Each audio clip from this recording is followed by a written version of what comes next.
Some of you would even sacrifice your kidney or liver for your bias. That's what hardcore fans feel most of the time. But on the contrary, there are anti-fans who want to take the breath out of celebrities. There's a thin line between love and hate, and if a diehard fan turns out to be a hater, things can get pretty scary. Not only can hate bring out one's killer instincts, but love, or rather obsession, does as well. Many a times celebrities had to face near-death experience not because of hate, but because of obsession. Let's look at some of the instances where Korean celebrities have had near-death experiences. These are not about the death treats they get almost every day. We mean the real incidents that made celebrities feel as if this was going to be their last moment. Sometimes the Sasaeng fans do not intend to harm the celebrities, but things can go out of control when they cross the line. We all know that Super Junior Heechul had an accident and cannot dance anymore. But way before that, in Singapore, Heechul, together with leader Lee-tuk, met with another accident. This was a minor accident, but still, people do not get into accidents willingly, do they? Things could have gone horribly wrong in a mere second, but thankfully, the two idols were not harmed. While the two idols were in Singapore for our show on January 28, 2011, several fans followed them, and this led to a racing scenario. The race ended with a collision of 7 cars and 5 cars of fans. Both Lee-tuk and Heechul took to Twitter that night. Lee-tuk wrote, "This is Singapore. I get the feeling that it is a beautiful place. I like that you are following our car, but please be careful.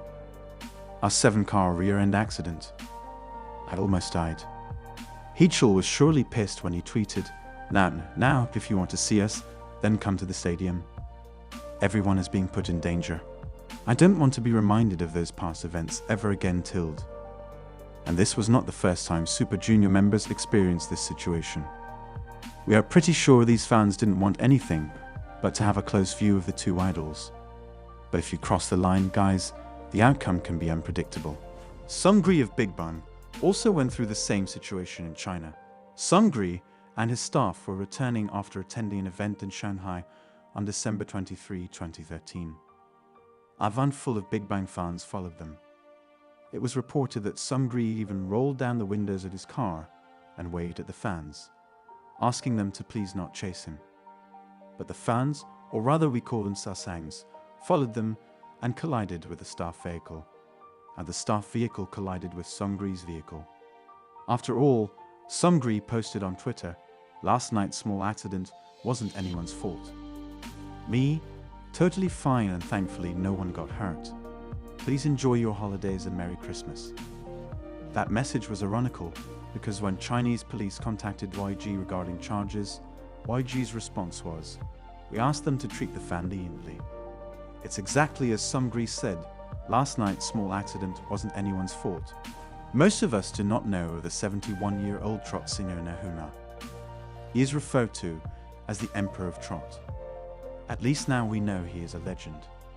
Way back in 1973, the singer was attacked by a broken bottle while he was performing on stage. Nahuna's left cheek was slashed, and he underwent surgery with 72 stitches, and we can see the scar to date. The assailant in police custody stated the name of another popular trot singer of the time, Namjoon. The assailant stated that Namjoon instigated the attack, and this false statement backlashed Namjoon. However, after wreaking havoc, the assailant was sent to prison for 1 year. Investigations revealed that the assailant was a fan of the late actor Shin Sung-il. On the day of the incident, he prepared a weapon in advance for the purpose of harming Shin Sung-il and making his name known. Then he fell asleep and missed Shin Sung-il's turn. And at that time, Nahuna was performing. So Nahuna became the target. Isn't that sickening? If you are a K-drama fan, you should have come across Yoon Eun-hye. Remember Go Eun-chan from Coffee Prince? Yes, that's her. Before becoming one of the most famous actresses, she was an idol. Back in the days when she debuted as an idol from the group Baby Vox, Eun-hye had to face a traumatic experience. In 2000, just after debuting, a male anti-fan squirted a soy sauce, red pepper, and vinegar mixture into her eyes using a water gun. When he was close enough, he brought out his water gun and squirted her while pretending to be giving her a Pikachu plush toy. When this happened, Yoon-hye was just 16 years old. Just imagine how traumatic it would have been for her. She was immediately hospitalized. The hospital informed that her cornea was damaged, and she had to perform with an eye patch for months. The real reason behind this incident is not clear, however. Fans have been continuously pestering Baby Vox. Finally, we have TVXQ Yunho, who was nearly killed by poisoning back in 2006. When Yunho was taking a break from recording their third album, a lady approached him with an orange juice. Yunho took the orange juice, hoping it was a staff member, and drank it. He then started vomiting and spitting blood, and the staff rushed him to the hospital. Later, it was found that the drink contained superglue. It's simply as crazy as it sounds. Later, a girl turned in, stating that it was a prank. However, Yunho did not speak of this incident, but the trauma lingered for years. Recently, in our documentary with Super Junior, he opened up about this incident. Recalling the nightmare while the crew was passing through a tunnel, Yunho said, "It reminded me of that trauma because of our similar atmosphere. I felt some familiarity since the color and locations were similar. I felt like I couldn't breathe since I was swept up by the trauma." As media outlets report, it seems like almost all Korean celebrities have received death threats. And you might have heard of the unpopular Kim Myo-shin, aka Selja, or the idol killer. There are so many articles about the threats made by her and the horrendous situations caused by her. But Selja sounds like more of a fantasy because there has been no legal action taken against her. According to all the allegations made against Selja, if any of those allegations are true, I don't think any authority would turn a blind eye. But all we hear are just stories. The 2014 ladies' code car accident that killed 2 group members is rumored to have been planned by Selja.